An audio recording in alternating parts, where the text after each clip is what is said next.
Sales voucher accounting. Sales ಅಂತ ಅಂದ್ರೆ outward. So ನಾವು ಮಾಡಿರುವಂತಹ ಎಂಟ್ರಿ ಅಕೌಂಟಿಂಗ್ ಅಲ್ಲಿ ಶೋ ಆಗ್ಬೇಕು, ಇನ್ವೆಂಟರಿಯಲ್ಲಿ ಆಗ್ಬಾರ್ದು ಅಂತ ಅಂದ್ರೆ ಈ ಒಂದು ವೌಚರ್ ನ ಯೂಸ್ ಮಾಡ್ತೇವೆ, ಬಳಸ್ತೇವೆ. ಸೊ ಹಾಗೇನೆ ಬಿಸಿಯಲ್ಲಿ 3 ತರನಾದ ವೌಚರ್ ಎಂಟ್ರಿ ಸಿಸ್ಟಮ್ಸ್ ಇದೆ. ಅಕೌಂಟಿಂಗ್ ವೌಚರ್ ಎಂಟ್ರಿ ಅಂತ ಅಂದ್ರೆ ಬುಕ್ಸ್ ಆಫ್ ಅಕೌಂಟಿಂಗ್ ಅಲ್ಲಿ ಈ ಒಂದು ವ್ಯಾಲ್ಯೂ ತೋರಿಸುತ್ತೆ. ಇನ್ವೆಂಟರಿ ವೌಚರ್ ಎಂಟ್ರಿ ಅಂತ ಅಂದ್ರೆ ಇದು ಕೇವಲ ಇನ್ವೆಂಟರಿ ಸ್ಟಾಕ್ಸ್ ಅಲ್ಲಿ ವ್ಯಾಲ್ಯೂ ಶೋ ಆಗುತ್ತೆ, ಅಕೌಂಟಿಂಗ್ ಅಲ್ಲಿ ಯಾವುದೇ ರೀತಿಯ ವ್ಯಾಲ್ಯೂ ತೋರಿಸುವುದಿಲ್ಲ.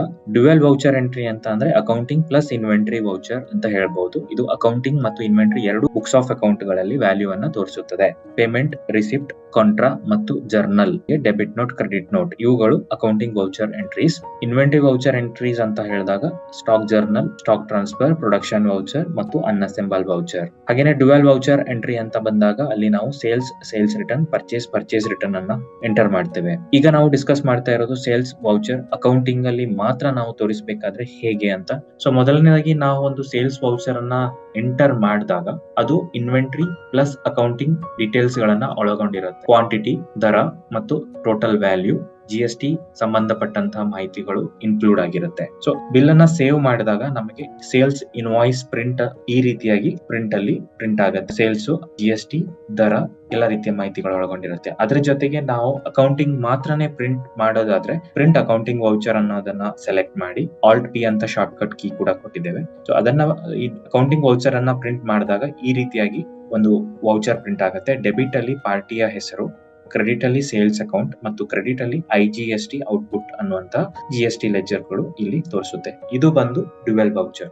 ಈಗ ನಾವು ಅಕೌಂಟಿಂಗ್ ಬುಕ್ಸ್ ಅಲ್ಲಿ ಮಾತ್ರ ತೋರಿಸಬೇಕಾದ್ರೆ ಜರ್ನಲ್ ಅನ್ನ ಬಳಸಬಹುದು.